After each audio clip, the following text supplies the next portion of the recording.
Hello everyone, a very good evening to all of you. This is me Sony, director Mahindra law institute. Welcome back to my YouTube channel. देखिए, हमने Haryana ADA 2023 जिसका exam 30 जुलाई को होना है, उसके लिए rapid revision की सीरीज स्टार्ट की हुई है, जिसके अंदर इंडियन पिनल कोड और इंडियन एविडेंस एक्ट आपका दोनों कवर हो चुके हैं. आज हमारा ये तीसरा सब्जेक्ट शुरू हो रहा है, जो कि रहेगा इंडियन कॉन्ट्रैक्ट एक्ट का पार्ट नंबर 1. मतलब कि सेक्शन 1 to 75 तक हम आज कवर करेंगे और नेक्स्ट वीडियो के अंदर बाकी के बचे हुए सेक्शन मतलब कि पार्ट नंबर 2 को कवर करेंगे. तो देखिए, आईपीसी, इंडियन एविडेंस, सीआरपीसी, ये सारे के सारे मॉन्स्टर और इंपॉर्टेंट सब्जेक्ट हैं. लेकिन इसके साथ साथ हम लोग इंडियन कॉन्ट्रैक्ट एक्ट को भी हम लोग नज़रअंदाज नहीं कर सकते हैं. अब नज़रअंदाज ना करने के पीछे का रीज़न क्या रहता है कि हम लोग डेली बेसिस में जो हमारी डेली रूटीन की लाइफ है, क्या उसके अंदर क्राइम होते ज़्यादा देखते हैं या फिर कॉन्ट्रैक्ट होते ज़्यादा दिखते हैं. तो एज कंपेरिजन अगर करते हो तो क्राइम आपके लेस है. बहुत सारे ऐसे एक्ट हैं जो कि आपके कॉन्ट्रैक्ट एक्ट के अंदर ज़्यादा फॉल करते हुए मिलेंगे आपको. जब अगर दिन के रोज़ की आपकी जो दिनचर्या है उसके अंदर अगर देखोगे, तो जैसे कि आप सामान खरीद के लेके आ रहे हो, कुछ भी किसी और पर्सन के साथ किसी तरीके की प्रॉपर्टी के साथ डीलिंग करते हो, वो सारी चीज़ें आपकी इंडियन कॉन्ट्रैक्ट एक्ट के अंदर डील करी जाती हैं. जबकि अगर बात करते हैं हम लोग क्राइम की, तो मतलब लेस नंबर ऑफ क्राइम आपके देखने को मिलते हैं डेली की रूटीन लाइफ के अंदर. तो उसी चीज़ के ऊपर हम लोग आज चर्चा करते हैं इंडियन कॉन्ट्रैक्ट एक्ट की. अब देखिए, ट्रेड से रिलेटेड अपना कमर्शियल लॉ से रिलेटेड आपका ये एक्ट है, इंडियन कॉन्ट्रैक्ट एक्ट है. तो देखिए, ट्रेड के अंदर मतलब कि कुछ ना कुछ रूल एंड रेगुलेशन आपके स्पेसिफिकली होने चाहिए, सो दैट कि जो पर्सन्स हैं जिनके बीच में ये कॉन्ट्रैक्ट हुआ, वो अपने उस कॉन्ट्रैक्ट के ऊपर आपके स्टे रहे, मतलब उसके ऊपर रहे, कम से कम उससे इधर उधर ना जाए, मतलब ब्रीच ऑफ द एग्रीमेंट ना कर पाए. और अगर इनकेस कोई भी पार्टी आपकी ब्रीच ऑफ एग्रीमेंट करती है, तो उसके लिए कोई ना कोई कॉम्पनसेशन के लिए, जुर्माना लगाने के लिए कुछ ना कुछ आपके प्रोविजन की जरूरत पड़ती है. तो इंडियन कॉन्ट्रैक्ट एक्ट के आने से पहले बार्टर सिस्टम, जैसे आप सबको पता होगा कि थिंग्स फॉर द थिंग्स है, मतलब कि चीज़ के बदले में कुछ भी चीज़ आपकी मिलेगी, वस्तु के बदले में वस्तु. अब वो चीज़ें कहीं ना कहीं क्या कहती है कि इनएडिक्वेसी ऑफ द कंसीडरेशन रहती है कुछ पार्टीज़ के लिए. तो उन सब चीज़ों को ध्यान में रखते हुए क्या है कि इंडियन कॉन्ट्रैक्ट एक्ट को बनाया गया था 1872 के अंदर. तो पहले इसकी बेसिक चीज़ों को समझेंगे और उसके बाद सिर्फ बेयर एक्ट की रीडिंग करेंगे, क्योंकि रैपिड रिवीजन के अंदर आपका बेयर जो आपका है बेयर एक्ट, वो सफिशिएंट रहता है एडी एग्जाम के हिसाब से. तो देखिए, सबसे पहले हम लोग देखते हैं इसके अंदर एक्ट नंबर की बात करते हैं तो एक्ट नंबर 9 है आपका. एसेंट की और एनएक्टमेंट की बात करते हैं तो एनफोर्समेंट में जैसे कि 1 सितंबर 1872, इनएक्टमेंट की बात करें 25 अप्रैल 1872. उसके बाद आपके टोटल सेक्शन नंबर 266 हैं. जो आपके टोटल चैप्टर है वो 11 है. उसमें से चैप्टर नंबर 7, जिसके अंदर सेक्शन नंबर 76 to 123 है, जो सेल ऑफ गुड्स के लिए निकल गए. और जो आपका चैप्टर 11 है आपका, सेक्शन नंबर 239 से 266, ये सारे के सारे पार्टनरशिप एक्ट के लिए हटा दिए गए थे. फिर आपकी बात करता है कि मॉडल स्पेसिमेन किसको बोलने हैं, तो इसके अंदर आपकी चीज़ देखिए, damage on the breach of contract और execution of the deed by the agents हैं. ये सब कुछ इसके अंदर आते हैं. चैप्टर इसके अंदर आपके एक एक करके आप देख सकते हो, इंडेक्स के अंदर है. अब बात आती है कि कॉन्ट्रैक्ट वर्ड जो है वो आया कहाँ से. तो अब इसके अंदर अगर बात करें तो लेटिन टर्म है एक आपकी कॉन्ट्रैक्टस वर्ड से लिया गया है, जिसके अंदर एक आपका प्रिंसिपल आता है, लेटिन फ्रेज का है कि पैक्टा सुंट सर्वेंडा, मतलब एग्रीमेंट मस्ट बी केप्ट. तो इसके ऊपर है मतलब कि आपका जो कॉन्ट्रैक्ट है, किसी भी पर्सन को उस कॉन्ट्रैक्ट के ऊपर रहना, ये सबसे बड़ी उसके ऊपर आपकी एक इम्पोजिशन डाली जाती है. तो पार्टी जो है, ताकि अपनी बात पे बना रहे, मतलब कि एक मूवी में डायलॉग आता है ना कि जो भी वादा किया है वो निभाना पड़ेगा. तो उन चीज़ों के ऊपर उन पर्सन को रोकने के लिए बनाया गया एक्ट अपना इंडियन कॉन्ट्रैक्ट एक्ट है. उसके अंदर आपके इंपीरियल लेजिस्लेटिव काउंसिल थी जिन्होंने ये एक्ट बनाया था. बाकी हिस्ट्री के अंदर एक बार आप जाके देख लेना, बुक्स के अंदर मिल जाएगी, ज़्यादा हिस्ट्री इंपॉर्टेंट नहीं है आपकी. इंपॉर्टेंट चीज़ क्या है कि किसने ड्राफ्ट किया और कौन सी लॉ कमीशन बेस के रिपोर्ट के ऊपर बेस था. तो 3rd लॉ कमीशन रिपोर्ट के थ्रू इसको ड्राफ्ट किया गया था. और ड्राफ्टमैन थे इसके जेम्स स्टीफन, जिन्होंने इंडियन कॉन्ट्रैक्ट एक्ट 1872 को भी ड्राफ्ट किया हुआ है, जो कि 3rd लॉ कमीशन के हेड थे. उसके बाद आपके आफ्टर इंडिपेंडेंस के बाद आपको आर्टिकल 372 क्लॉज 1 इंडियन कॉन्स्टिट्यूशन के हिसाब से इसको एज इट इज अडॉप्ट कर लिया गया था. और बहुत सारे कम अमेंडमेंट इसके अंदर हुए हैं, बहुत कम अमेंडमेंट के साथ इसको अडॉप्ट किया गया था इंडिया के अंदर. तो बात करी गई है कि ये किस नेचर का लॉ है, तो ये सिविल लॉ रहेगा. सब्सटेंटिव प्रोविजन इसके अंदर दे रखे हैं, पार्टीज की राइट्स एंड लायबिलिटीज को क्रिएट करता है, तो सब्सटेंटिव लॉ है. उसके बाद ये कमर्शियल ट्रांजेक्शन के साथ डील करता है. फिर ये प्राइवेट लॉ माना जाता है, जो कि क्रिएट करता है just in person not in RAM. फिर ये बेस्ड किस पे है, तो क्वेश्चन आता है जस्ट आपका ये एक्ट जो है वो इंग्लिश कॉमन लॉ के ऊपर बेस्ड है. क्या ये एक्ट अपने आप में एग्जॉस्टिव है, तो this act is not at all exhaustive. फिर है कि ये इसका प्रभाव कैसा है, इफेक्टिव कैसा है, इफेक्टिवनेस, तो वो है नॉट रेट्रोस्पेक्टिव, इसको बोला जाता है. ठीक है, तो ये बेसिक चीज़ें हैं इसके अंदर आपकी. फिर पर्पस है कि जो एक्सपेक्टेशन होती है पार्टीज़ की कॉन्ट्रैक्ट या एग्रीमेंट करने के टाइम पे, तो पार्टीज़ को उसी चीज़ के ऊपर रोका जाना, ये अपने आप में क्या लगता है कि यहाँ पे इसका मेन पर्पस बताया गया है कि पार्टी जो एग्रीमेंट कर रही है वहाँ पे वो रुके और उसको पूरा कंप्लीटली परफॉर्म करे। तो पैक्टा सुंट सर्वेंटा का मतलब यही बताया गया था कि एग्रीमेंट मस्ट बी केप्ट और पैक्टा मस्ट बी केप्ट है। फिर एनसन वगैरह की बहुत सारी इसके अंदर आपकी कुछ डेफिनेशंस आ जाएंगी। बेसिक प्रिंसिपल की बात करें तो पार्टीज जब आप कॉन्ट्रैक्ट बनाना है तो उसके अंदर क्या क्या चीज़ें चाहिए। सबसे पहले आपको पार्टी चाहिए, फिर एक पार्टी उनमें से क्या है कॉम्पिटेंट नहीं हो तो भी कॉन्ट्रैक्ट नहीं कर सकते, मतलब both there should be at least 2 parties होनी चाहिए, both parties must be competent to contract. उसके बाद आपके एक पार्टी की तरफ से ऑफर आएगा, दूसरा उसको एक्सेप्टेंस करता है, एक्सेप्टेंस आपकी वैलिड होनी चाहिए, एक्सेप्ट करने के लिए किसी तरीके की उनकी जो कंसेंट है वो फ्री होनी चाहिए। उसके बाद उनके अंदर जो कंसीडरेशन रखी जाती है वो हमेशा वैलिड और लॉफुल होनी चाहिए। ऑब्जेक्ट ऑफ द कॉन्ट्रैक्ट और एग्रीमेंट मस्ट बी लॉफुल होना चाहिए। एग्रीमेंट के अंदर किसी भी तरीके की बार लगी हुई नहीं होनी चाहिए कि इस तरीके का आप एग्रीमेंट नहीं कर सकते हो, तो वो भी चीज़ें आपकी नहीं होनी चाहिए। और there must be the intention to create the legal relationship between the parties, parties के बीच में रिलेशनशिप जो कि लीगल नेचर का हो वो क्रिएट करने की इंटेंशन भी होनी चाहिए। Social form of agreement are not enforceable at all, तो वो आपके नहीं होते हैं। जैसे स्कूल के अंदर क्या रहता है कि बच्चों को बोला जाता है या फिर घर में बोलेंगे बच्चों की कि आप 75% 80% मार्क्स लेके आइए, हम लोग आपको लैपटॉप मोबाइल वगैरह दिलवा देंगे। तो ये क्या है सोशल फॉर्म ऑफ एग्रीमेंट रहते हैं जो कि जहां पर इंटेंशन नहीं होती है पार्टीज के बीच में रिलेशनशिप को क्रिएट करने की, तो वो सारी चीजें आपकी सोशल फॉर्म ऑफ एग्रीमेंट के अंदर आती है that are not at all enforceable. अब हम लोग चलते हैं अपने बेयर एक्ट की तरफ। ये बेसिक चीज़ें थी कि बेयर एक्ट के अंदर आपकी अब सेक्शन से स्टार्ट करते हैं कि अब देखिए इसके अंदर है ना एक टॉपिक आता है टाइप्स ऑफ द ऑफर और टाइप्स ऑफ द कॉन्ट्रैक्ट है। तो इनको एक बार आप यूट्यूब पे जाके देख लेना, मेरे चैनल पे मिल जाएगा। टाइप्स ऑफ ऑफर के रिगार्डिंग एक डिटेल वीडियो बना रखी है, उस वीडियो का लिंक भी इसी वीडियो के डिस्क्रिप्शन बॉक्स के अंदर आपको प्रोवाइड करवा दूंगा। तो बिना किसी देरी के हम लोग स्टार्ट करते हैं अपने बेयर एक्ट को। बेयर एक्ट के अंदर आपका फर्स्ट पेज दे रखा है अपने इंट्रोडक्शन के रिगार्डिंग, इसको एक बार देख लेना है। उसके बाद सेक्शन 1 पे चलते हैं। सेक्शन 1 आपका शॉर्टर इलेक्शन की बात करता है, तो होल ऑफ इंडिया पे एप्लीकेबल है, ये एक बार देख लेना। सेक्शन 2 बात करता है आपके इंटरप्रिटेशन क्लोज की, जहां पर आपकी डेफिनेशन की क्लोज बताई गई है कि किस किस चीज़ों को इंक्लूड करेंगे, क्या क्या चीज़ें आपकी डिफाइन करी गई हैं। तो फर्स्ट वाला जो बात करता है वो प्रपोजल वर्ड के लिए यूज करते हैं। अब ऑफर और प्रपोजल में क्या फर्क है कि offer is used as a term under the English law, लेकिन अगर प्रपोजल वर्ड देखेंगे इंडियन लॉ के अंदर उसको यूज किया गया है। दोनों one and the same thing है। अब क्या बोलते हैं वन पर्सन, जब भी कोई पर्सन आपका signify to another his willingness to do और abstain from doing with a view to obtaining the assent of that other person to such an act और abstinence he is said to make a proposal. मतलब एक कोई भी person अपनी willingness को दूसरे के सामने शो करता है, सिग्निफाई करना एक तरीके से कम्युनिकेट करना है। तो एक पर्सन अपनी विलिंगनेस को दूसरे के सामने सिग्निफाई करता है या फिर कम्युनिकेट करता है इस पर्पज से कि सामने वाले की विलिंगनेस को वो जान सके कुछ भी करने या फिर कुछ ना करने के लिए। मतलब कि they can be the negative agreements also और they can be the positive agreements also. अब पॉजिटिव मतलब कुछ करने के लिए आपका अगर विलिंगनेस रखिए कि I want to sell my phone by 100 something rupees, या कुछ भी अदर वैल्यू हो सकती है, मतलब पुराने टाइम पे इतना ही हो सकता होगा। तो कुछ भी वैल्यू के लिए कोई भी पर्सन अपना प्रॉपर्टी बेचना चाह रहा है दूसरे पर्सन के सामने, तो ये क्या है पॉजिटिव है। दूसरा कुछ भी पर्सन है जो अपना ऑफर रख रहे हैं दूसरे के सामने कि आप ये काम ना करो, तो उसके लिए आपका क्या रहेगा एब्सटेनेंस के अंदर आ जाता है। तो इस तरीके की विलिंगनेस को दूसरे के सामने रखना ताकि वो सामने वाले पर्सन की विलिंगनेस को जान सके, this is called as the proposal. अब जिस पार्टी ने सिग्निफाई की है अपनी एसेंट उस पर्सन को ऑफरर, और सामने वाला पर्सन जिसको कि एक्सेप्टेंस के लिए बोला गया है वो पर्सन आपका ऑफरी रहता है।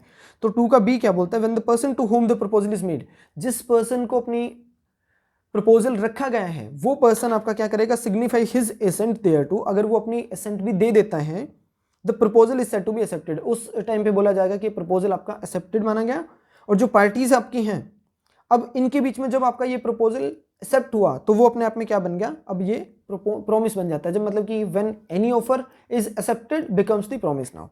अब प्रोमिस के अंदर आपकी 2 पार्टी है, एक प्रोमिसर है एक प्रोमिसी है। जिसने ऑफर किया प्रोमिसर होगा, जिसको ऑफर एक्सेप्टेंस के लिए भेजा गया था जिस पर्सन ने वो एक्सेप्ट किया वो आपका क्या बन गया यहाँ पे प्रोमिसी होगा। फिर आपका डी आता है कि कंसीडरेशन, कुछ भी चीज़ आपकी जो दोनों पार्टीज के लिए अपने आप में एक बेनिफिट या फिर लायबिलिटी का काम करे। मतलब कि किसी भी पर्सन के लिए अगर ए पर्सन सपोज वो गाड़ी बेचना चाह रहा है इस बी को, तो वो इसके लिए जो पैसे मिलेंगे गाड़ी के बदले में वो कंसीडरेशन है। इस पर्सन को जो गाड़ी मिल रही है गाड़ी अपने आप में क्या होगी एक कंसीडरेशन होगी। तो मतलब जिस कॉन्ट्रैक्ट के अंदर दोनों पार्टीज के लिए कुछ न कुछ चीज़ का होना वो कंसीडरेशन है। मॉनेटरी हो सकती है या फिर कुछ और भी चीज़ हो सकती है, तो कंसीडरेशन के अंदर आ जाएगी। अब कंसीडरेशन आपकी 3 तरीके की हो सकती है, या तो आपकी पास्ट में हो सकती है, प्रेजेंट में हो सकती है, या फिर फ्यूचर में होगी। फ्यूचर के लिए कि मैं फ्यूचर में ये काम कर दूंगा पक्का, अभी प्रॉमिस कर रहे हो, promise to do something in future, तो वो आपकी फ्यूचर कंसीडरेशन है। अभी प्रेजेंट टाइम के अंदर आप कर रहे हो तो एग्जीक्यूटेड हो सकती है। एक पास्ट के अंदर है कि पास्ट में आपके लिए कुछ किसी पर्सन ने कर दिया पहले से, अब उसके बदले में आप कुछ करने के लिए बोल रहे हो, तो वो आपका पास्ट कंसीडरेशन हो सकती है। तो when at the desire of the promisor, इसके ऊपर प्री के अंदर क्वेश्चन आता है कि व्हेन किसके डिजायर पे? तो प्रोमिसर के डिजायर के ऊपर। प्रोमिसी और एनी अदर पर्सन, अब क्या रहता है, एक डॉक्ट्रिन ऑफ प्रीविटी होता है, एक आपका डॉक्ट्रिन ऑफ कॉन्ट्रैक्ट होता है, प्रीविटी ऑफ कॉन्ट्रैक्ट होता है, सॉरी। तो प्रीविटी ऑफ कॉन्ट्रैक्ट के अंदर है कि party to the contract can be bound. लेकिन अगर बात करें प्रीविटी ऑफ कंसीडरेशन के अंदर, तो कंसीडरेशन के अंदर आपके साथ में लिखा है प्रोमिसी और एनी अदर पर्सन, मतलब कि जो कंसीडरेशन है वो थर्ड पर्सन से भी आ सकती है।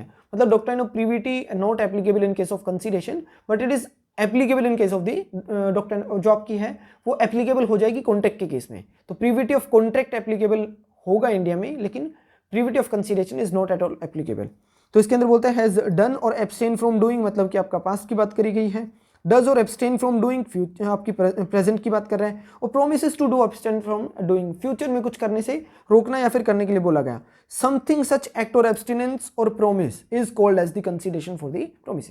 अब इसके लिए क्या होगा, ये कंसीडरेशन बोला जाएगा दोनों पार्टीज के बीच में किसी तरीके का आपका कुछ भी लेन देन या फिर आपकी जो पार्टीज है उनके बीच में कुछ करने का जो इंग्रेडिएंट आपका एक कॉन्ट्रैक्ट हुआ है, वो अपने आप में कहलाता है कि ये क्या चीज़ है, अपनी एक तरीके से बोलेगी कंसीडरेशन बोली जाती है। अब जो ऑफर आ रहे हैं, ऑफर के अंदर आपके बहुत सारे टाइप्स हैं, उसकी जैसे मैंने आपको बताया था कि वीडियो भी है, कवर कर लेना, उसको एक बार जाके देख लेना। टाइप्स के अंदर आपके स्पेसिफिक ऑफर होते हैं, जनरल ऑफर होते हैं, एक्सप्रेस है, इम्प्लाइड हो सकते हैं, फिर उसके बाद आपके क्रॉस और जो आपके काउंटर ऑफर है वो भी हो सकते हैं।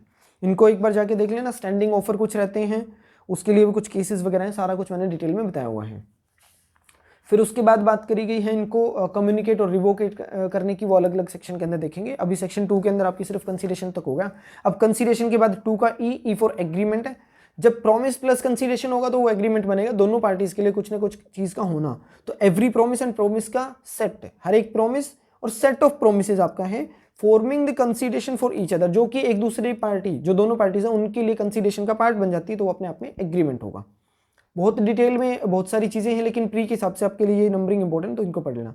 फिर 2 का एफ बोलता है कि जब भी प्रॉमिस है विच फॉर्म द कंसीडरेशन और part of the consideration for each other, जो अपने आप में कोई भी चीज आपकी है जो कि कंसीडरेशन के फॉर्म में दिया गया आपका प्रॉमिस था, वो दोनों पार्टीज के लिए कंसीडरेशन के रूप में बन के आएगा, दोनों पार्टीज के लिए, तो उसको फिर हम लोग रेसिप्रोकल प्रॉमिस का नाम दे देंगे।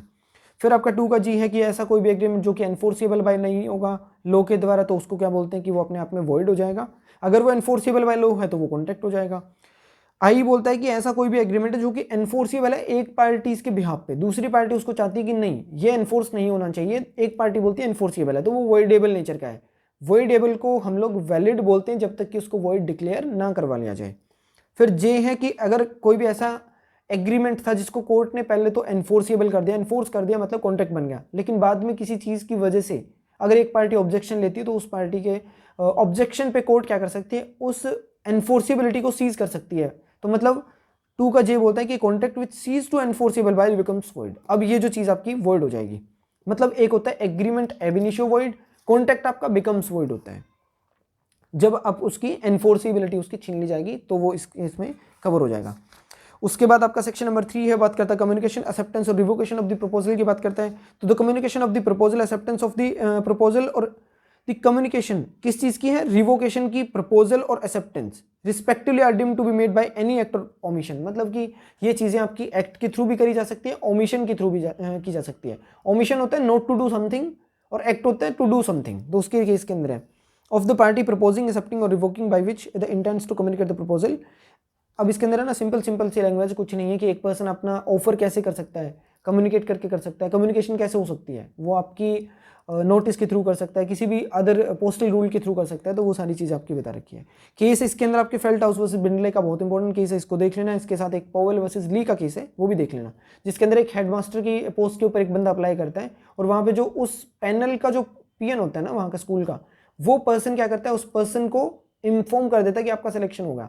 तो इस केस के अंदर बोला गया क्या कि जो भी आपकी कम्युनिकेशन की जानी है वो किसके द्वारा की जानी चाहिए। एक तो अथॉरिटी में जो पर्सन होगा सिर्फ वही पर्सन इन्फॉर्म कर सकता है, मतलब एक्सेप्टेंस को कम्युनिकेट कौन करेगा, जो एक्सेप्ट कर रहा है खुद पर्सन वही आपका क्या करता है, कम्युनिकेट कर सकता है। और किसको करोगे, सिर्फ और सिर्फ जो पर्सन प्रपोजर था उसी पर्सन को, आप प्रोमिसर को ही एक तरीके से कम्युनिकेट करते हो, किसी थर्ड पर्सन को की गई कम्युनिकेशन आपकी वैलिड नहीं होगी।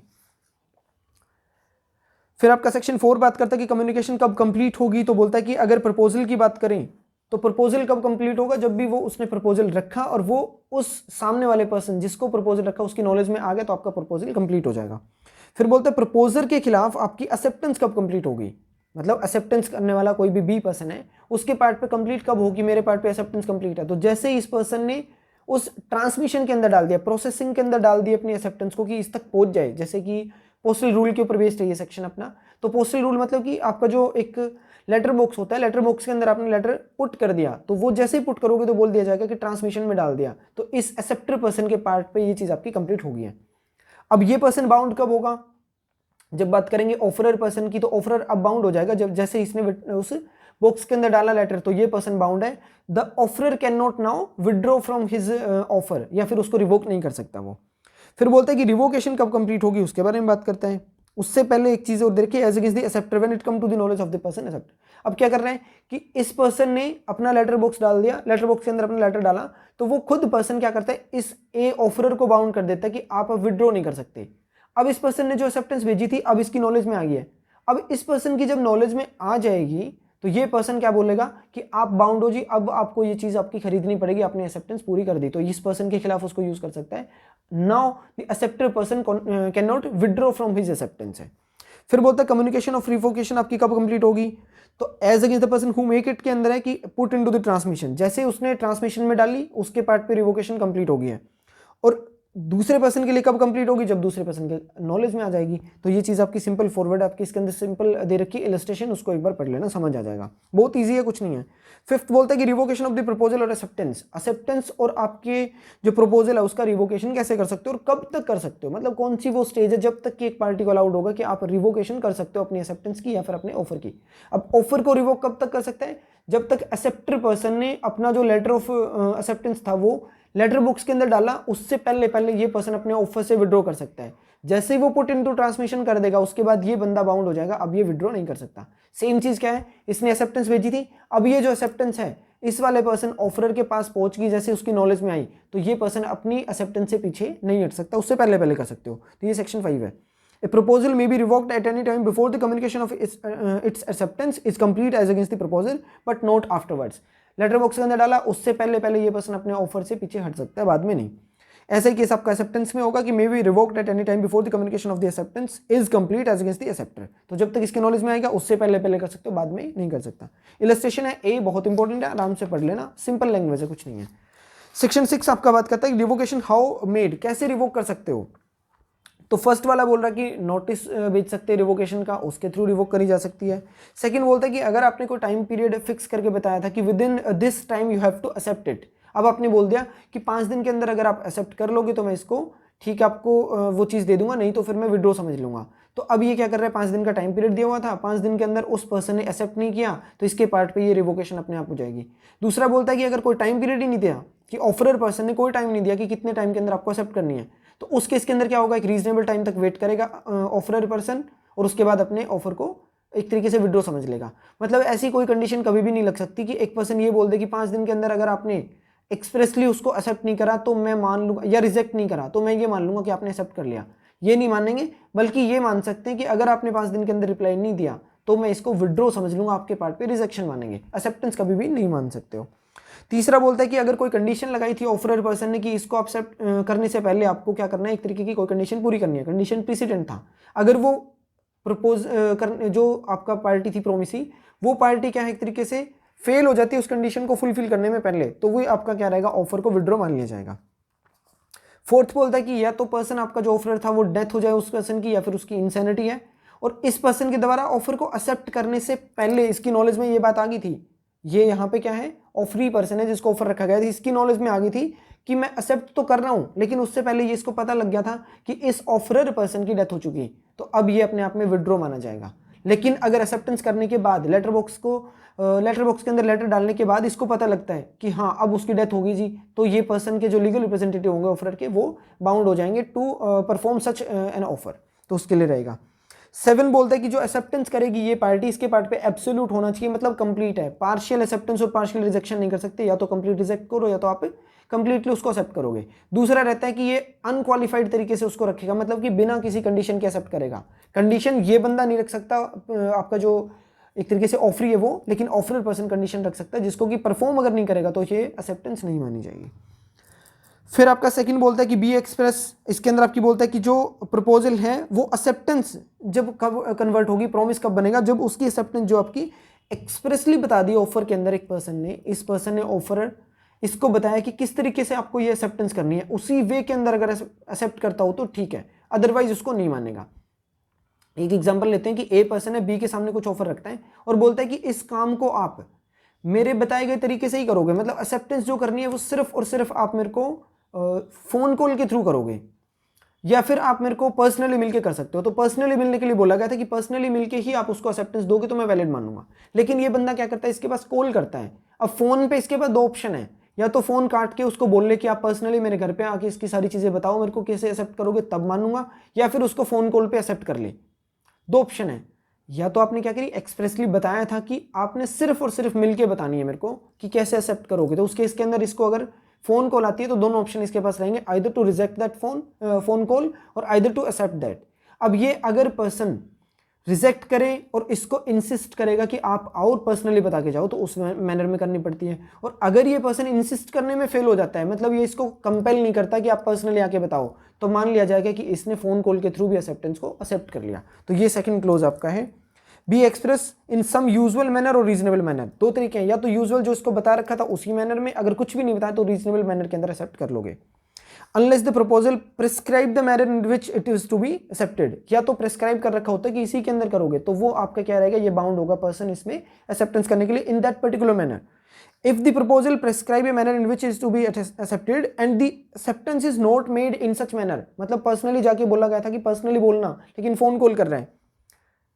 The proposer may within a reasonable time after the acceptance is communicated to him insist that proposal, अब ये पर्सन आपका इंसिस्ट करेगा इसको कि आप क्या करो, इसी मैनर के अंदर इसको एक्सेप्टेंस करो जी, जैसे मैंने बता रखी है। और अगर वो इंसिस्ट करने में फेल हो जाता है, but if he fails to do so the acceptance has been accepted, माननी जाएगी कि इसने एक्सेप्टेंस को एक्सेप्ट कर लिया।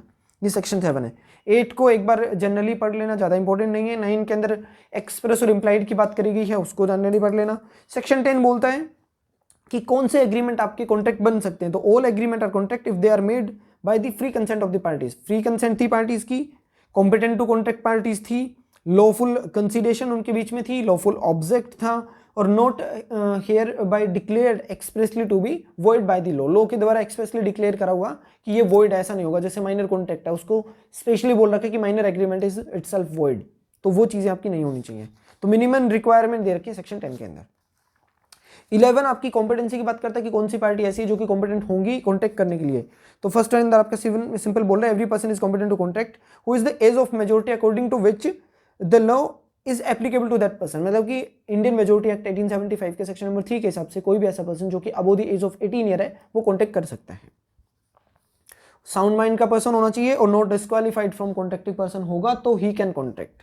सेक्शन 12 बात करता है कि कौन सा ऐसा पर्सन है कॉन्ट्रैक्ट करने के पर्पज से किस पर्सन को साउंड माइंड का बोला जाएगा। तो eight the time of the contracting, entry into contract करने के टाइम पे जब वो साउंड माइंड का था तो वो पर्सन आपका कॉन्ट्रैक्ट कर सकता है, अदरवाइज नहीं है।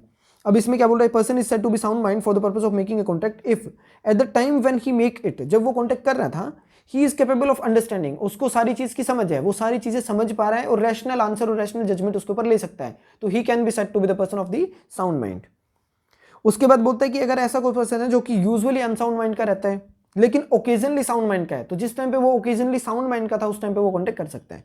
दूसरे में बोलता है कि यूजुअली साउंड का रहता है लेकिन वो ओकेजनली अनसाउंड माइंड का है, तो जिस टाइम पे वो ओकेजनली अनसाउंड का था उस टाइम पे वो कॉन्टेक्ट नहीं कर पाएगा। फिर आपकी इसके अंदर एक दे रखी इलस्ट्रेशन है, ए उसको पढ़ लेना। 13 बोलता है कंसेंट क्या होगा, तो सेक्शन 90 आईपीसी में भी कंसेंट के बारे में आपकी बताई गई बात है। तो नेगेटिव फॉर्म में वहां दे रखा कि क्या चीजें कंसेंट नहीं होगी, मिसकंसेप्शन ऑफ फैक्ट के अंदर है, अंडर प्रेशर है, 16 साल से कम के बच्चे ने कोई भी कंसेंट दे दी तो अपने आप में कंसेंट नहीं है। तो ये सेक्शन आपका 13 क्या बात करता है, म्यूचुअल कंसेंट के रिगार्डिंग बात करेगा कि कंसेंट मतलब क्या, कंसेंसस एडिडम की बात करता है, एसेंशियो मेंटियस की बात करता है कि मतलब सेम थिंग और सेम सेंस के अंदर किसी चीज का मीटिंग ऑफ माइंड का होना, तो वो चीज सेक्शन 13 है। सेक्शन 14 बात करता है फ्री कंसेंट, दोनों पार्टीज आपकी must be free from any outer pressure, किसी भी पार्टी के ऊपर किसी तरीके का बाहर का कोई प्रेशर नहीं होना चाहिए। एज लाइक इसके अंदर 14 के अंदर 5 चीजें दे रखी है, इसको हम लोग एक ट्रिक से याद करते हैं, can you forgive my mistake, C for coercion है, U फॉर आपका अनड्यू इन्फ्लुएंस है, can you forgive, F for fraud आएगा, माई मतलब कि इसके अंदर मिस रिप्रेजेंटेशन और मिस्टेक मतलब कि मिस्टेक, ये 5 चीजों से फ्री अगर कोई भी पार्टी होगी तो वो आपकी क्या कहलाती है, फ्री कंसेंट के थ्रू करी गई कॉन्ट्रैक्ट माना जाता है। अब 14 के बाद हम लोग 15 पे चलते हैं। 15 बात करता है कोर्जन की। कोर्जन के अंदर है कि कोई भी पर्सन ऐसा जो कि दूसरे पर्सन के ऊपर डराए धमकाए ताकि वो पर्सन आपके साथ कॉन्टैक्ट कर सके या किसी और के साथ कॉन्टैक्ट कर सके, तो ये कोर्जन का इफेक्ट माना जाता है। बोलता है कि कोर्जन इज कमिटिंग और थ्रेटनिंग टू, अब 506 यार आईपीसी, ठीक है वही है same, threatening to commit any act forbidden by IPC. IPC के द्वारा फॉरबिड किए गए किसी भी एक्ट को करने के लिए जैसे धमकाया जाता है किसी पर्सन को, और अनलॉफुली डिटेनिंग और threatening to detain any property, किसी भी प्रॉपर्टी को अनलॉफुल तरीके से डिटेन कर ले या फिर धमकी दे कि मैं इसको डिटेन कर लूंगा, to the prejudice of any person, उसके राइट जो इंटरेस्ट है उसके अगेंस्ट में जाके, whether with the intention of causing any person to enter into an agreement, agreement में उसको एंटर करवाने के लिए आपने प्रेशर डाला, उससे कोई काम करवा लिया। ये चीज आपकी ड्यूरेस वर्ड यूज किया जाता है इंग्लिश लॉ के अंदर, जिसको बोलते हैं कि किसी तरीके का प्रेशर डाला जाना। It is immaterial whether the IPC is enforce at that place और नॉट, मतलब जिस जगह पे आपके एक तरीके से कोर्जन को एक्सरसाइज किया गया है उस जगह पे आईपीसी एप्लीकेबल है कि नहीं है, इस बात से कोई मतलब नहीं है। कॉन्ट्रैक्ट एक्ट वहां पे एप्लीकेबल है, सीधी सी बात है कि वो अंडर प्रेशर माना जाएगा, वो एट ऑल आपका कोई एग्रीमेंट नहीं होगा। तो कोर्जन सेक्शन 15 के अंदर वॉइडेबल रहेगा, अगर कोर्जन के थ्रू किया गया कॉन्ट्रैक्ट है तो वॉइडेबल है। 16 बोलता है अनड्यू इन्फ्लुएंस है। अब अनड्यू इन्फ्लुएंस और ये दोनों चीजें एक जैसी हैं, दोनों के अंदर आपकी one and the same thing के लाइक है कि दोनों के अंदर अंडर प्रेशर काम करवाएगा, लेकिन अनड्यू इन्फ्लुएंस के अंदर वो पर्सन प्रेशर डालता है जो कि आपका डोमिनेटर, एक तरीके से आपका गार्जियन हो सकता है। स्कूल के अंदर आपके स्टूडेंट और टीचर है तो टीचर ने किसी तरीके का दबाव डाल के स्टूडेंट से कुछ करवा लिया, तो इस तरीके की चीजें आपकी अंडर इन्फ्लुएंस के अंदर आती हैं। तो क्या बात करें, contract is said to be induced by the under influence where the relationship subsisting between the parties are such that one of the parties is in the position to dominate the will of the other है। इसके अंदर आपकी एक line इसको underline कर लेना, in the position to dominate the will of the other है, मतलब एक पर्सन दूसरे की विल को कंट्रोल करने वाली सिचुएशन के अंदर है, उस पोजीशन पे है। जैसे एम्प्लॉयर एम्प्लॉय की सिचुएशन हो सकती है, हस्बैंड वाइफ हो सकते हैं, सन एंड द फादर हो सकते हैं, तो उस सिचुएशन के अंदर एक ऐसी पार्टी है जो कि दूसरे की विल को कंट्रोल कर रहा है, तो उस सिचुएशन के अंदर आपका क्या कह सकते हैं कि वहां पर अगर वो जो डोमिनेटर पर्सन है, जिस पर्सन की पोजीशन ऊपर है, वो पर्सन अगर दूसरे की विल को कंट्रोल करता है और उस पोजीशन का गलत फायदा उठा के अगर उस पर्सन से कॉन्टेक्ट करवाता है, मतलब एज लाइक कि हस्बैंड और वाइफ के बीच का ले लेते हैं, वाइफ को अपने मायके से कुछ चीज मिली है और उसके ऊपर जो हस्बैंड है वो डोमिनेटर है, वो प्रेशर डाल के वो सारी प्रॉपर्टी अपने नाम पे करवा लेता है, तो वो आपकी क्या होगी, अंडर इन्फ्लुएंस बोली जाती है। दूसरा बोलता है in the particular without prejudice to the generality of the foregoing provision a person is said to be या फिर deemed to be in the position to dominate the will of the other. कब बोलेंगे, when he hold the real and apparent authority over the other, जब वो person आपका real and apparent authority दूसरे person के ऊपर रखता है तो वो डोमिनेटर कहलाएगा, और जहां पे वो स्टैंड करता है अपनी एक फिड्यूशियरी रिलेशनशिप के अंदर तो भी वो डोमिनेटर कहलाता है। उसके बाद आपका बोलता है कि where he makes a contract that a person whose mental capacity is temporary और permanently affected by the reason of age, illness, mental और बॉडीली डिस्ट्रेस की वजह से। BIMA इसको याद कर सकते हो, B फॉर आपका इसके अंदर हो जाएगा bodily distress, I for illness है, M फॉर आपका मेंटल लेवल खराब है और A फॉर उसकी एज है, BIMA बीमा। तो मतलब ऐसी सिचुएशन में इंसान को बीमा करवाना चाहिए, तो मेरी ट्रिक है याद करने की। तो ऐसी सिचुएशन के अंदर भी अगर कोई भी पर्सन है दूसरे के ऊपर प्रेशर डाल के कॉन्टैक्ट करवाता है तो वो भी अपने आप में क्या रहेगी, अपनी अंडर इन्फ्लुएंस के अंदर आ जाएगा। अब बर्डन ऑफ प्रूफ उस पर्सन के ऊपर होगा कि मैंने इसका गलत फायदा नहीं उठाया, जो पर्सन आपका डोमिनेटर है उसके ऊपर है। इसको एक बार पढ़ लेना।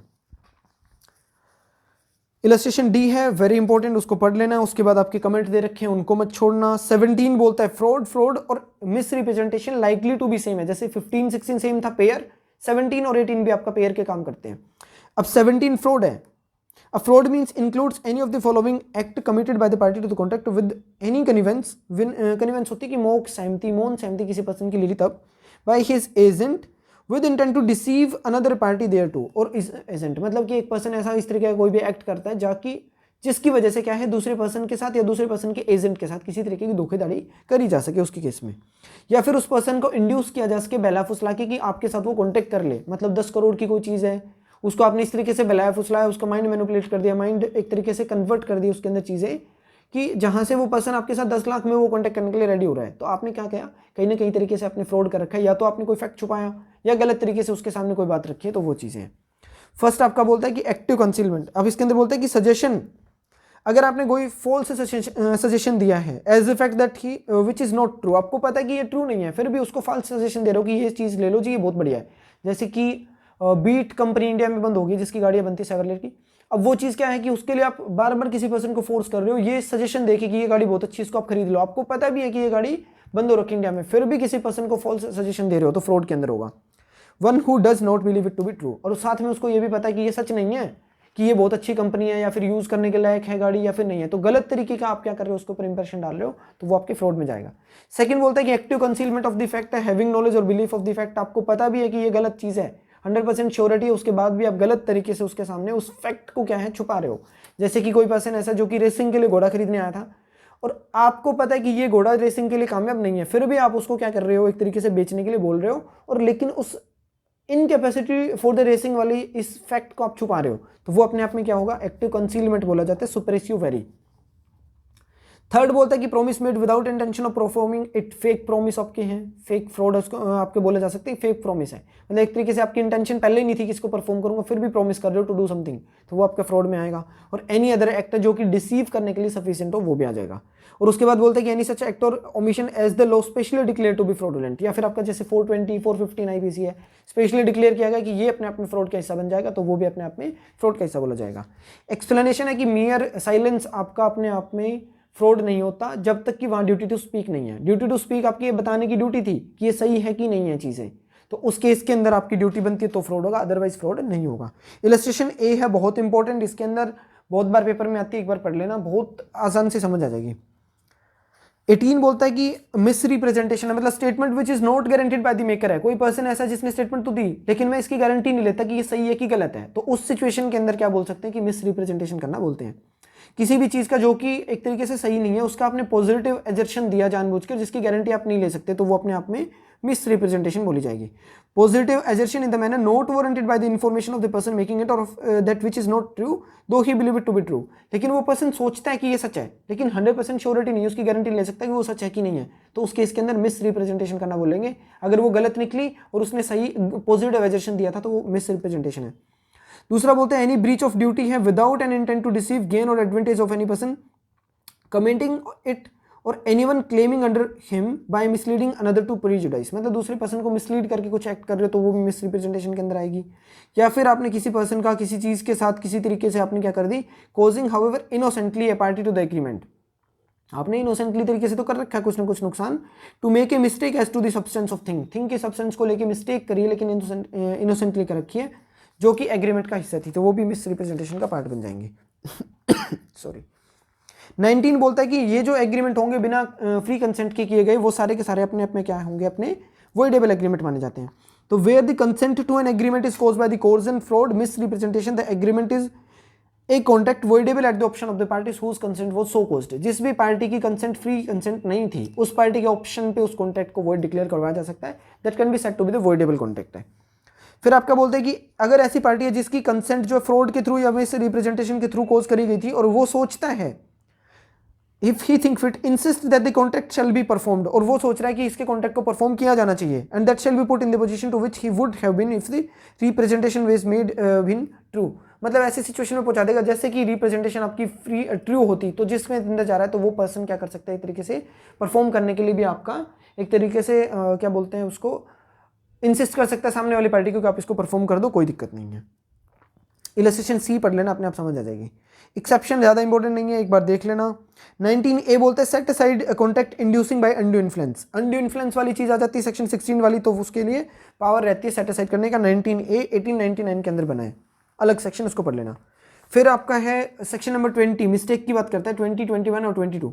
20 बोलता है कि agreement void where both the parties are mistake to as to the matter of fact, मतलब बायलैटरल मिस्टेक होगी तो कॉन्ट्रैक्ट आपका वॉइड होगा, और यूनिलैटरल होगी तो वो वैलिड रहता है, वो वॉइडेबल नहीं होगा आपका। ये बात आपका सेक्शन नंबर 22 बोलता है, इसको भी जाके एक बार देख लेना। 22 में बोलता है कि कॉन्ट्रैक्ट आपकी है जिसके अंदर मिस्टेक हुई है एज टू वन पार्टी के लिए, तो आपका वॉइडेबल नहीं होगा, वो वैलिड रहता है। बायलैटरल मिस्टेक हुई तो वो वॉइड हो जाएगा।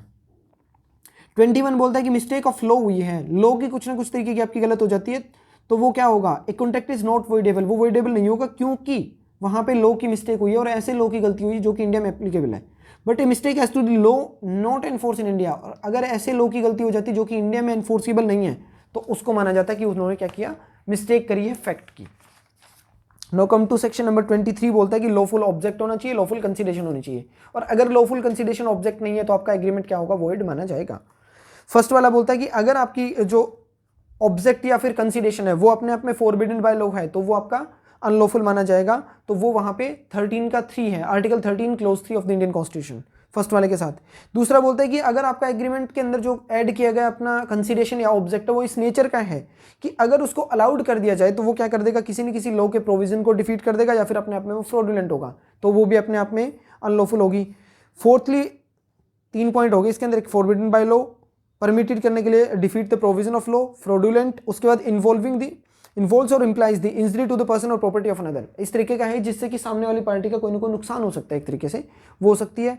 फिर बोलता है कि अपने आप में इमोरल है या फिर oppose to the public policy है, तो वो भी अपने आप में अनलॉफुल कंसिडरेशन का पार्ट बन जाएंगे। तो ये सेक्शन नंबर 23 है। 23 के अंदर आपका एक है public policy is the unruly horse, ये स्टेटमेंट दी है जस्टिस बोरक ने, नेगेटिव चीज़ों की बात करता है कि इसके अंदर कब एक कंसिडरेशन आपकी लॉफुल नहीं होगी। सेक्शन 24 बोलते हैं कि एग्रीमेंट आपके वॉइड हो जाएंगे अगर कंसिडरेशन या फिर ऑब्जेक्ट अनलॉफुल है किसी पार्ट के अंदर, मतलब कि कंसिडरेशन जो दी उसका कुछ पार्ट लॉफुल है कुछ पार्ट अनलॉफुल है, तो वो आपका एग्रीमेंट वॉइड होगा। किस चीज़ के रिगार्डिंग, जो आपका अनलॉफुल है उस चीज़ के रिगार्डिंग, और जो लॉफुल है उसके रिगार्डिंग वैलिड होगा। तो इफ एनी पार्ट ऑफ और द सिंगल कंसिडरेशन और वन और more of the object of any part of the one of the several consideration for the single object is unlawful, the agreement is void, उसको void मान लिया जाएगा। 25 बोलता है कि अगर आपने कोई भी एग्रीमेंट कर रखा है लेकिन वहां पे कंसिडरेशन ऐड नहीं है तो वो अपने आप में वॉइड मानी जाएगी। Agreement without consideration is void, that is नूडम पैक्टम। नूडम पैक्टम इसके ऊपर लिख सकते हो, unless it is in writing, जब तक कि वो राइटिंग में नहीं है या फिर रजिस्टर्ड नहीं करवाया गया तो तब तक वो आपका वॉइड रहेगा। तो फर्स्ट बोलता है कि an agreement without consideration is void unless it is expressed in writing and registered under the law for the timing in force for the registration of the document. Document के registration के लिए आपके पास registration act है, उस registration act के अंदर अगर parties ने वो चीज़ आपकी राइटिंग में करी है और उसके ऊपर रजिस्ट्रेशन भी करवा लिया तो वो चीज़ आपकी अगर विदाउट कंसिडरेशन भी है तो भी वैलिड हो जाएगी। मतलब ये जो चीज़ें दे रखी है सारी की सारी 4 पॉइंट आपके 3 पॉइंट आपके एक्सेप्शन की बात करते हैं। फर्स्ट वाले पॉइंट के साथ इलस्ट्रेशन नंबर बी है उसको देख लेना, is made on the account of natural love and affection between the parties standing in the near relation to each other. दोनों पार्टीज आपकी एक दूसरे के नियर रिलेशनशिप के अंदर अगर एग्जिस्ट करती हैं, दोनों पार्टीज के आपकी नियर रिलेशन में स्टैंड करती हैं, अब वो नेचुरल लव एंड अफेक्शन में एक दूसरे को कुछ भी चीज़ देते हैं पार्टी और विदाउट कंसिडरेशन दी, रजिस्ट्रेशन करवा लिया, राइटिंग में था, तो that will B a valid. उसके बाद आपका सेकंड बात करता है कि अगर आपने कोई भी वॉलंटरी पास्ट सर्विस कर रखी है और उसके बदले में आपने कुछ चीज़ दी है तो उसके बारे में बात कराएं। A promise to compensate wholly और in part a person who has already voluntarily done something for the promisor. Promisor के लिए अगर आपने कुछ भी वॉलंटरली पास्ट सर्विस आपने दे रखी है उसके लिए अगर आप प्रॉमिस करते हो तो उसके लिए बदले में भी आपको कंसिडरेशन की जरूरत नहीं है, वो भी आपका वैलिड रहेगा। लास्ट आपका बोलता है कि अगर it is a promise made in writing and signed by the person to be charged therewith और by his agent generally and specifically या specially authorized in this behalf to pay wholly or in part the debt of which the creditor might have been enforced payment but the for the limitation of the shoot। मतलब कि time बार date की बात करते हैं। एक time बार date है मतलब कि ए और बी के बीच में एक लोन का ट्रांजेक्शन हुई है, ये पर्सन आपका डेट दे चुका इसको, तो अब ये वापस इसको पैसे दे रहा नहीं, ये केस कर नहीं रहा है, तो 1 साल का जो लिमिटेशन पीरियड था उसके थ्रू आपका ये खत्म हो चुका लिमिटेशन पीरियड। अब क्रेडिटर पर्सन इसके खिलाफ शूट फाइल नहीं कर सकता, लेकिन इनके बीच में अभी भी एक एग्रीमेंट हो जाता है कि अगले इतने टाइम के अंदर मैं आपको ये पेमेंट दे दूंगा, तो वो केस क्या माना जाएगा, एक टाइम बार डेट है लेकिन फिर भी एनफोर्सेबल हो जाएगा। अगर इनके बीच में किसी तरीके का एग्रीमेंट हुआ बिना किसी कंसिडरेशन के तो वो वैलिड होगा। तो थर्ड पॉइंट आपका क्या है, टाइम बार डेट की बात करता है। एक्सप्लेनेशन बोलता है nothing in this section shall affect the validity as between the donor donee of the gift. Gift के ऊपर ये सेक्शन आपका एप्लीकेबल नहीं होगा। एक्सप्लेनेशन नंबर 2 बात करता है कि अगर आपने इनएडिक्वेट आपकी कंसिडरेशन के साथ कोई चीज़ दे दी, मतलब 10 करोड़ का घर है 1 लाख रुपए में बेच दिया, तो कोर्ट इसको इलीगल नहीं मानता, वॉइड नहीं मानता। सिर्फ कोर्ट क्या चीज़ चेक करता है कि जिस पार्टी ने वो 10 लाख का घर बेचा, 1 लाख का घर बेचा, 10 करोड़ वाली चीज़, उस चीज़ के लिए फ्री कंसेंट उस पार्टी की है या फिर नहीं है, सिर्फ इतना ही चेक करा जाएगा। इसके अंदर आपके केस आ जाता है अब्दुल्ला खान वर्सेस पुरुषोत्तम का केस है, उसको एक बार आप जाके देख लेना। इलस्ट्रेशन आपकी बी सी डी ई ये 4 पढ़नी है। इसके अंदर आपकी 25 के फर्स्ट क्लोज के साथ इलस्ट्रेशन नंबर बी, 25 के क्लोज नंबर 2 के साथ सी एंड डी, ये दोनों इलस्ट्रेशन, और 25 के क्लोज 3 के साथ इलस्ट्रेशन नंबर आपकी ई है, इसको देख लेना। फिर बात करता है 26 आपकी, 26 आपका बात करता है agreement and restaurant of marriage है। मैरिज के अगर रेस्ट्रेंट में कोई भी एग्रीमेंट करते हो, मतलब कि ए पर्सन दूसरे पर्सन से एक तरीके का शादी से रोकने वाला एग्रीमेंट करता है कि आप किसी भी लेडी से शादी मत करो या किसी एक पर्टिकुलर लेडी से शादी मत करो, तो वो अपने आप में रेस्ट्रेंट ऑफ मैरिज होगा। लेकिन अगर 2 पार्टीज के बीच में ये एग्रीमेंट होता है कि किसी बच्चे की शादी को रुकवाने के रिगार्डिंग आपका एग्रीमेंट है, तो वो वैलिड माना जाएगा। अब ये क्या बात कर रहा है कि every agreement in restaurant of the marriage of any person other than A minor is void. इसके अंदर आपकी 2 को-विडोज के बीच में केस दिया गया है कि 2 को-विडोज हैं, अब दोनों एग्रीमेंट करते हैं कि दोनों में से किसी ने भी शादी कर ली तो उसको अपने हस्बैंड, डिसीज हस्बैंड की जो प्रॉपर्टी है उसमें हिस्सा नहीं मिलेगा, तो ये अपने आप में रेस्टेंट ऑफ मैरिज का एग्रीमेंट नहीं माना जाएगा। 27 बोलता है कि किसी भी पर्सन का राइट होता है right to trade and profession, article 301 to 307 of the Indian constitution. उसके रेस्ट्रेंट लगाने वाला अगर कोई भी आप एग्रीमेंट करते हो तो अगले टाइम तक आप ये काम नहीं करोगे तो वो सेक्शन आपका 27 है वॉइड रहेगा। इसके लिए आपका 294 आईपीसी को भी आप रेफर कर सकते हो, इस बारे में देख लेना। लॉटरी सिस्टम के रिगार्डिंग कुछ चीज़ें आ जाती है, एक वो भी चीज़ें देख लेना। अब वो जो चीज़ आएगी वो सेक्शन 30 के साथ भी पढ़ सकते हो, 294A आपका उसके साथ भी पढ़ लेना। ट्रेड की रिगार्डिंग बात कर रहा है, ट्रेड मतलब अपना प्रोफेशन है जी कि मैं लॉटरी ऑफिस खोलूंगा, लेकिन 294A बोलता है गलत तरीके से नहीं खोल सकते आप, तो वो इलीगल है, ऐसा एग्रीमेंट करना भी आपका वॉइड रहेगा। 28 बोलता है कि अगर किसी पर्सन का राइट वॉयलेट हुआ और वो पर्सन को किसी तरीके की लीगल प्रोसीडिंग चलाना चाह रहा है, अब उसको रोकने के लिए अगर सामने वाली पार्टी कोई एग्रीमेंट करती है कि मैं आपको 1 लाख रुपए दे दूंगा, आप केस मत फाइल करो, तो वो एग्रीमेंट बिकम्स आपका वॉइड रहेगा हमेशा। 29 को एक बार देख लेना कि अनसर्टेनिटी हो, अगर एम्बिग्यूटी वाला कोई भी एग्रीमेंट होगा वो भी अपने आप में वॉइड रहता है। 30 बोल रहा है वेजर, वेजर के केस के अंदर आपको बता देता हूं कि 2 पार्टीज हैं। अब इन दोनों पार्टीज का क्या रहा है कि वो दोनों शर्त लगाते हैं कि आज ऐसा होगा, मैं शर्त जीतूंगा। यहां पे भी ये बोलते कि नहीं ऐसा कुछ नहीं होगा, मतलब किसी भी क्रिकेट मैच का लेके चल लो, किसी भी और चीज को लेके चल लेते हैं। एग्जाम्पल पे क्रिकेट के अंदर है कि चेन्नई सुपर किंग्स आज मैच जीत जाएगी, दूसरी पार्टी बोलती है नहीं है, मतलब there can be a chance of losing by the one party और winning of the one party है, तो वहां पे चांस आपके हैं एक पार्टी जीतेगी एक लूज करेगी, लेकिन वो फ्यूचर में अनसर्टेन इवेंट है, उस चीज के रिगार्डिंग आपका क्या रहेगा, वेजर एग्रीमेंट आपका बोला जाता है, वो की वॉइड रहेगा। Agreement by the way of the wager is void. No suit shall be brought, मतलब जब भी आपके बीच में किसी बात को लेकर शर्त लगती है, शर्त आप जीत गए और वो सामने वाली पार्टी आपको शर्त का पैसा नहीं दे रहे, तो आप केस फाइल नहीं कर सकते उस शर्त के पैसे को रिकवर करने के लिए। ये सेक्शन आपका 30 बोलते हैं सिंपल लैंग्वेज में। No shoot shall be bought for recovering the anything alleged to be won on any wager or entrusted to any person is abide the result of any game or other uncertain event on which any wager is made। मतलब simple सी बात है, 2 parties के बीच में आपका winning और जीत की एक क्या थी, जीत और हार का एक कहीं ना कहीं एंटिसिपेशन थी, और एक पार्टी जीत जाती है तो जीता हुआ पैसा रिकवर नहीं कर सकती है। 31 बोलता है कंटिजेंट कॉन्ट्रैक्ट में, कंटिजेंट कॉन्ट्रैक्ट होता है कि कुछ करने या फिर ना करने के रिगार्डिंग फ्यूचर में कुछ होगा कि नहीं होगा उस चीज के ऊपर डिपेंड है, मतलब something that is not in your control. तो वो सिचुएशन है कि आज शाम को बारिश होगी कि नहीं होगी, इसके अंदर एक ही पार्टी अकेली बोलती है कि शाम को बारिश होगी तो मैं आपको पैसे दूंगा, दूसरी पार्टी इसके अंदर कोई कमेंट नहीं करती है, जो कि कोलेटरल टू है उस कॉन्ट्रैक्ट के लिए। तो डज और डज नॉट हैपन, होगा कि नहीं होगा ये बात पक्का नहीं है। Contingent contract is a contract to do और नॉट टू डू समथिंग, कुछ करने या फिर ना करने का कॉन्ट्रैक्ट है।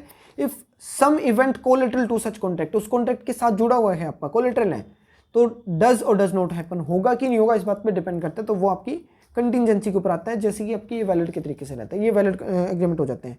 32 बोलता है आपका enforce on the contract contingent on any event happening, अगर वो इवेंट अगर आपका हैपन हो जाता है तो एनफोर्समेंट में आ सकता है, वो कॉन्ट्रैक्ट आपका एनफोर्सेबल हो जाएगा।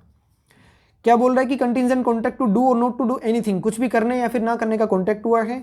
If the uncertain event happen can not be enforce by law, अगर हैपन हो जाता है तो वो आपका एनफोर्स लॉ के द्वारा नहीं होगा जब तक कि unless and until that event has happen, मतलब आपने बोला कि ये ऐसा होगा, तो जब तक वो हो नहीं जाएगा तब तक वो एग्रीमेंट आपका एनफोर्सेबल बाय लॉ नहीं होगा। If the event become impossible, अगर वो आपका इम्पॉसिबल ही हो जाए तो वो आपके कॉन्ट्रैक्ट क्या हो जाते हैं, वॉइड माने जाते हैं, वो वॉइड हो जाएंगे। जैसे कि ए और बी के बीच में एक तरीके से ए पर्सन बोलता है बी को कि बी की शादी सी से हो रहेगी, अगर सी से शादी हो जाती है तो ए पर्सन रिकवर कर सकता है पैसे, लेकिन अगर बी की शादी डी से होगी तो बी का सी से शादी करना इम्पॉसिबल होगा, तो वो एग्रीमेंट आपके वॉइड हो जाएंगे। Section 32 is to be read with section 56 है। 32 को 56 देखना कि इम्पॉसिबल एक्ट है इनिशियल स्टेज पे, एक तरीके से शुरू में ही आपका वॉइड है तो उसको परफॉर्म आप कर ही नहीं सकते हो, अदरवाइज आपका इसके अंदर आ जाएगा। फिर आपका बात करता है enforcement of the contract contingent on an event not happening, अगर नॉट हैपनिंग की बात करें मतलब पहले वाला पॉजिटिव था, इस बार आपका नेगेटिव है, तो क्या बोल रहा है कि कंटिजेंट कॉन्ट्रैक्ट टू डू और not to do anything if the certain event happen does not happen can be enforced when the happening of that event become impossible. इसकी इलस्ट्रेशन पढ़ते हैं ज्यादा समझ आएंगी। A agrees to B a sum of money, a person B को कुछ पैसे देने के लिए आपका एग्री कर लेता है कि मैं इतने पैसे आपको दे दूंगा, अगर एक सर्टेन शिप आपकी वापस नहीं आती तो, मतलब एक शिप है वो कहीं गई है वो वापस अगर नहीं आई तो मैं आपको इतने पैसे दूंगा, शिप आपकी क्या हो जाती है, संक मतलब डूब जाती है, तो कॉन्ट्रैक्ट आपका एनफोर्स हो सकता है जब भी वो आपकी शिप सिंक हो गई थी, मतलब नहीं होने के रिगार्डिंग था कि कुछ नहीं होगा, अगर वो ऐसा ही हो जाता है कि मतलब नहीं हुई वापस नहीं आई तो कॉन्ट्रैक्ट एनफोर्सेबल है। 34 इनकी सबकी इलस्ट्रेशन पढ़ते जाएंगे, सेक्शन अपने आप समझ आ जाएगा, एक बार बैठ के लैंग्वेज खुद पढ़ लेना।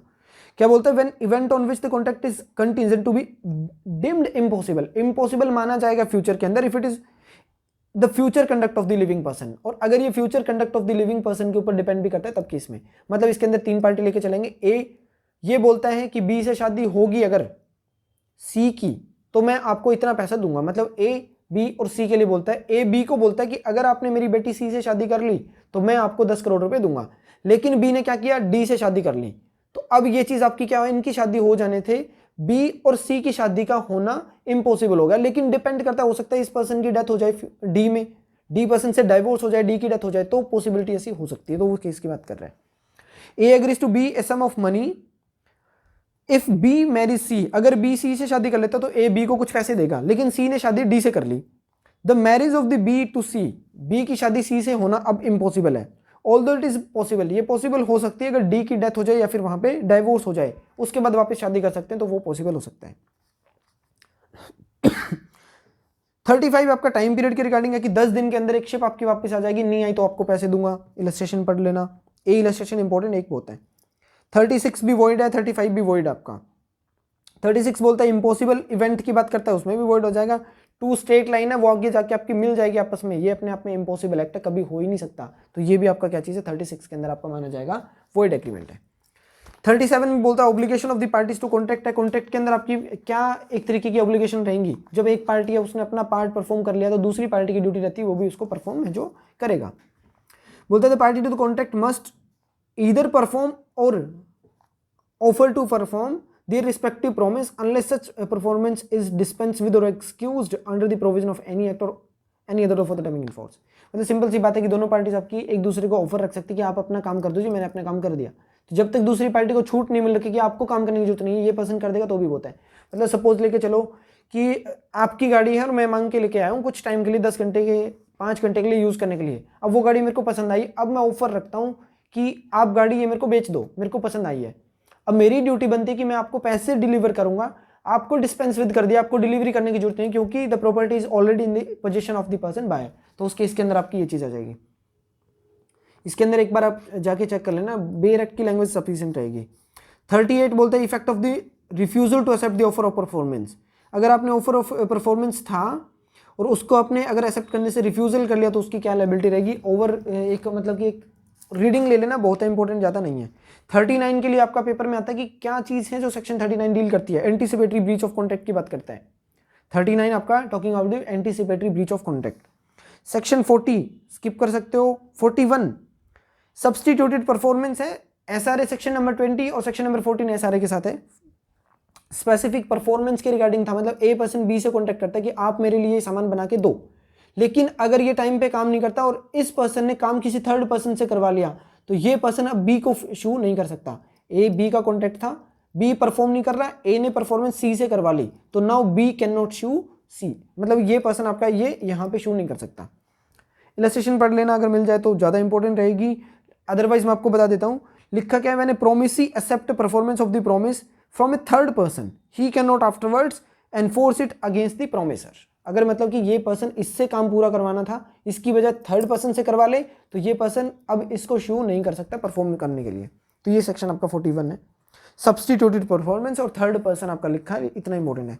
42 जॉइंट लायबिलिटी की बात करता है डिवोल्यूशन के लिए, उसके साथ पढ़ लो 45 जॉइंट राइट का डिवोल्यूशन है। सेक्शन नंबर 138 को श्योरिटी के साथ इसको पढ़ना है, इतना ही है, बाकी ज़्यादा इंपॉर्टेंट बीच में नहीं है।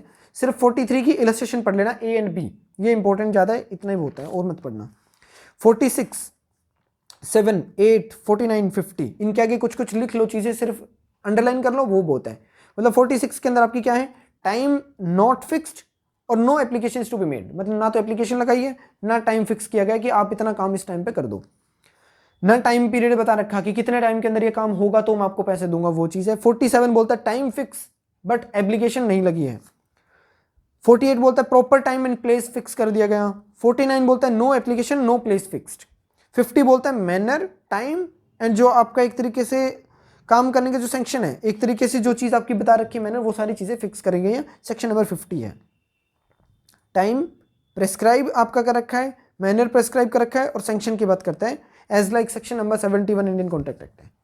51 रेसिप्रोकल वाली बात करता है, मतलब वादे के बदले में वादा, ये काम आप कर दो इसके बदले में ये काम कर देता हूँ। तो वो चीज़ें मतलब पड़ोसी की हेल्प कर दी, अब पड़ोसी को बोलेगा कि आप मेरी हेल्प कर देना ये काम ऊपर चढ़ाने में, कुछ भी चीज़ आपका सामान ऊपर रखने में, तो ये रेसिप्रोकल के अंदर आ जाएंगे। इलस्ट्रेशन पढ़ लेना, बहुत इंपॉर्टेंट, ज़्यादा नहीं है, ये नंबरिंग पूछता है।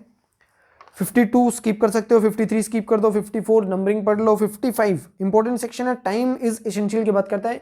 एक टाइम पीरियड फिक्स करके बता दिया इतने टाइम के अंदर ये काम आपने कर देना है, अदरवाइज मैं वॉइड कर दूंगा। अब दूसरे के अंदर आपका सेल ऑफ गुड्स एक्ट के अंदर सेक्शन 12, 13 इनके अंदर ये चीज़ें डील करता है। स्पेसिफिकली एक आपकी चीज़ बताई गई है कि इतने टाइम के अंदर आपको ये काम कर देना है, अगर काम नहीं करते तो फिर उसका इफेक्ट क्या होगा, सेक्शन 55 है। वो आपका क्या हो सकता है, अगर टाइम बार कर दिया था कि इतने टाइम के अंदर आपने काम करना है और उस टाइम के अंदर अगर काम नहीं कर रहे तो वो प्रोमिसी के बेस पे क्या हो सकता है, वॉइडेबल हो सकता है। हालांकि वो उसको अप्रूवल भी दे सकता है। मतलब एक लड़की है अपनी शादी के लिए लहंगा मंगवाती है और वो बोलती है कि 3 तारीख की शादी है, 1 तारीख तक मेरे को दे के जाना, लेकिन फेरे जब होने वाले थे उससे 1 घंटे पहले लेके आया, तो लड़की क्या करेगी, ऑप्शन उसके पास है कि इसको वापस भगा सकती है कि जाओ मेरे काम का नहीं है, मैंने कहीं और से खरीद लिया, या फिर इसको एक्सेप्ट कर सकती है कि कोई बात नहीं दे जाओ। तो ये टाइम एसेंशियल के रिगार्डिंग 55 नंबरिंग है। 56 बोलता है इम्पॉसिबल एक्ट को काम करने का, तो 56 के अंदर दिए गए डॉक्ट्रिन ऑफ फ्रस्ट्रेशन है। मतलब इनिशियल स्टेज पे ऐसा था कि जादू करके मैं यहाँ से क्या करूंगा जी, एक तरीके से आपको गायब कर दूंगा। तो ये क्या है, इनिशियल स्टेज पे कोई भी काम आपका ऐसा है जो कि वॉइड है, जो हो ही नहीं सकता, इम्पॉसिबल एक्ट है।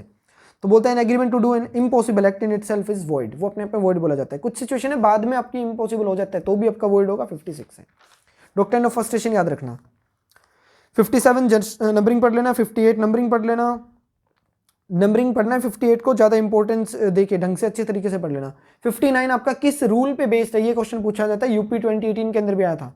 क्लेटॉन्स केस है, CLAYTON'(S), क्लेटॉन्स केस है relating to the appropriation of the payment के रिगार्डिंग आपका 59 के ऊपर पूछा जाता है। 59 is based on the rule of Clayton case है, उसके ऊपर बेस्ड आपका है।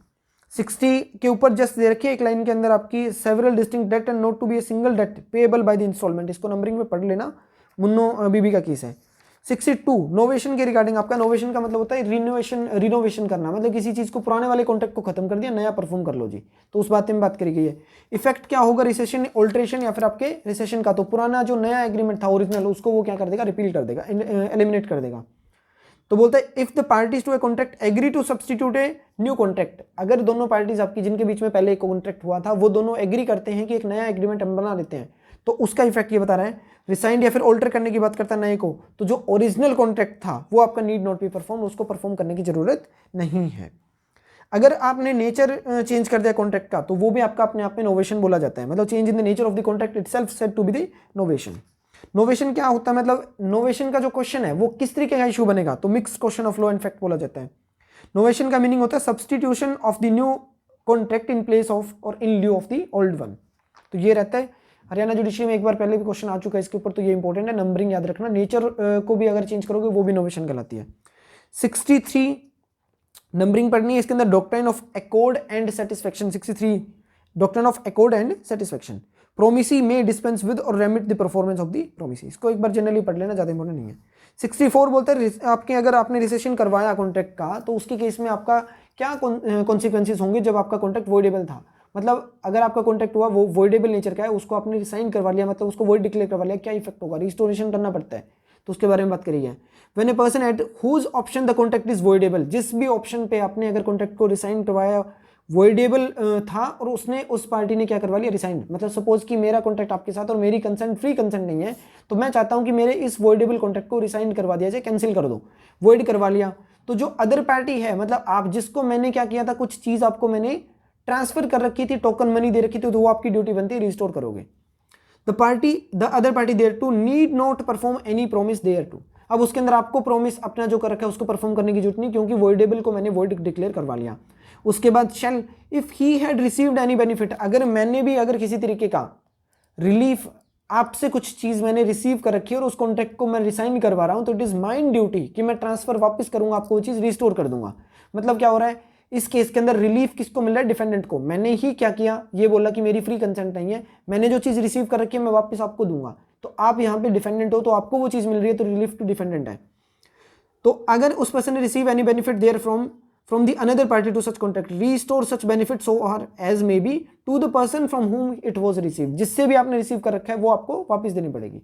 65 बोलता है कि अगर आपका कॉन्ट्रैक्ट वॉइड हो जाता है, वॉइड ही था, मतलब एक तो वॉइडेबल था जिसको वॉइड करवाया, 65 बोलता है कि वॉइड है, तो उस केस के अंदर आपका क्या रहेगा, बाउंड टू रिस्टोर इट। उसको अगर आपने कोई भी चीज़ रिसीव कर रखी है तो आपको क्या करना पड़ेगा, बाउंड हो आप उसको वापस दोगे। और to make compensation for it to the person from who he had received it. जब भी जहाँ से आपने रिसीव कर रखा है उसको आप कॉम्पनसेशन भी दोगे और वो चीज़ आपकी रिस्टोर बैक भी करोगे। जैसे सेक्शन 144 CPC 64, 65, 67 को जनरली पढ़ लेना। 68 बोलता है कॉन्ट्रैक्ट आपका है कोजी नेचर का, मतलब स्पेसिफिकली कोई कॉन्ट्रैक्ट हुआ नहीं है लेकिन उसके नेचर में है। सपोज मैं एग्जांपल देता हूँ, एक ए पर्सन है जो कि माइनर है, या फिर वो विडो हो सकती है, या फिर वो एक तरीके से पर्दानशीन लेडी है, या फिर आपकी ऐसी कि मेंटल उनका IQ या फिर मेंटल लेवल सही नहीं है, मतलब वो कॉन्टैक्ट करने में डिबार्ड पर्सन है, वो अब इनकेपेबल है किसी तरीके का डीलिंग करने में। अब अगर आप उन पर्सन्स को किसी तरीके की चीज़ें, उनके ज़रूरत की चीज़ें आप उनको ट्रांसफ़र कर देते हो और वो उनको यूज़ करते हो, तो यू आर एंटाइटल होंगे।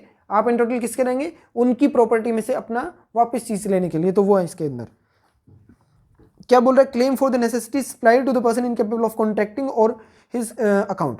अब क्या है कि कोई भी ऐसा पर्सन जिसको आपने नेसेसिटी की चीज़ें प्रोवाइड करवा रखी लेकिन वो पर्सन कॉन्ट्रैक्ट नहीं कर सकते, तो if the person of incapable of entering into a contract, अगर कोई भी ऐसा पर्सन है जो कि कॉन्ट्रैक्ट नहीं कर सकता, or of any other whom he is legally bound to support, या फिर कोई भी ऐसा पर्सन है जो कि लीगली बाउंड है उस पर्सन को सपोर्ट करने के लिए, क्या करेगा, सप्लाइड बाय अनदर पर्सन। उस पर्सन को क्या करते हैं कि कुछ ना कुछ चीज़ आपकी सप्लाइड करी गई है जो कि उसकी लाइफ से कंडीशन से सूटेबल है, जैसे कि फूड, क्लोथिंग हो सकती है आपकी, एनीथिंग जो भी रिक्वायर्ड हो उसके लिए, वो सारी चीज़ें। The person who has furnished such चीज़ें, जो चीज़ें उसको प्रोवाइड करवाई हैं, is entitle to reimburse from the property of such incapable person. Incapable person की प्रॉपर्टी में से रीइंबर्स करने के लिए एंटाइटल होगा सप्लायर पर्सन। इलस्ट्रेशन दे रखी है, पढ़ लेना, इंपॉर्टेंट है। 69 not so important, just reading ले लेना।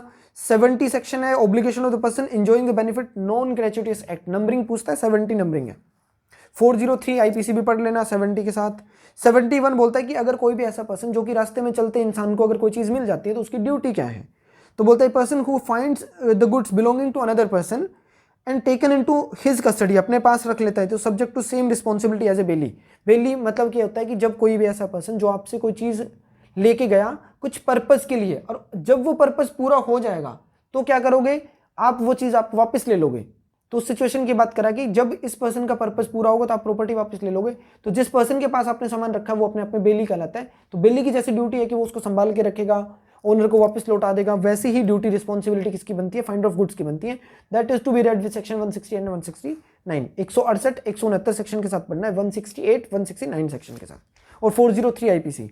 72 जनरल पढ़ लेना। 73 आपका बात करता है अनलिक्विडेटेड डैमेजेस की, मतलब कि एक A और B के बीच में कोई भी कॉन्ट्रैक्ट हुआ और कॉन्ट्रैक्ट के अंदर आपने इस तरीके का कोई फिक्सेशन नहीं कर रखी है कि अगर कोई भी पार्टी कल को ब्रीच ऑफ कॉन्ट्रैक्ट करती है, ब्रीच ऑफ एग्रीमेंट करेगी, तो what will be the amount paid to the other party, मतलब ब्रीच करने वाली पार्टी के ऊपर जुर्माना कितना लगाया जाएगा ये फिक्स नहीं है। तो as per section 12 of the Indian evidence act, court क्या करता है, इन चीज़ों एक रिलेशनशिप बनता है, सेक्शन 12 को पढ़ लेना। वहां पे कोर्ट क्या करता है कि जब आपके बीच में ब्रीच ऑफ कॉन्ट्रैक्ट के केस में अमाउंट फिक्स नहीं है डैमेज का, तो कोर्ट अपने हिसाब से वहां पे फिक्स करती है as per the market value या फिर अदर कॉन्ट्रैक्ट के नेचर में, तो वो अनलिक्विडेटेड डैमेजेस बोले जाते हैं। तो वो सेक्शन आपके 73 है। और 74 बोलता है कि आपने कॉन्ट्रैक्ट के अंदर ही फिक्स कर लिया था अमाउंट की, अगर कोई भी पार्टी ऐसी जो कि ब्रीच ऑफ कॉन्ट्रैक्ट करेगी तो कितना अमाउंट उसको पे करना पड़ेगा अदर पार्टी को, सफरर को, तो वो का वो अमाउंट कोर्ट आपको प्रोवाइड करवा देगी। That will be set to be the liquidated damage under section 74। 75 है party rightfully resign the contract entitle to the compensation. जिस भी पार्टी ने आपकी राइटफुली तरीके से रिसाइंड करवाया कॉन्ट्रैक्ट को, लाइक सेक्शन 64, तो वो कॉम्पनसेशन भी मांग सकती है और साथ में क्या कर सकती है, अपना रिस्टोरेशन भी करवा सकती है। तो that's all about the part 1 of the Indian contract act है। सेकंड पार्ट बहुत जल्दी आएगा, वीडियो बहुत लंबी हो जाती है इसलिए पार्ट 1 को एक ही वीडियो के अंदर कवर कर रहे हैं। वीडियो अगर आपको अच्छी लगी तो वीडियो को शेयर कर देना, कमेंट करके मेरे को जरूर बताना कि आपको वीडियो कैसी लग रही है, और आप मेरी वीडियो को प्रॉपरली डेली कंप्लीट देखा करो। डेली कोशिश करूंगा कि एक पार्ट एक वीडियो आपके लिए जरूर आए। तो एडीए की आपकी तैयारी है अच्छे से होती रहेगी। एमसीक्यूज भी मैं सीरीज शायद जल्दी से लेके आऊँगा, अगर मेरे को टाइम लग गया तो। प्रॉमिस नहीं कर रहा हूँ कि लेके आऊँगा, लेकिन कोशिश करूँगा लेके आऊँ। तो good luck for your examination.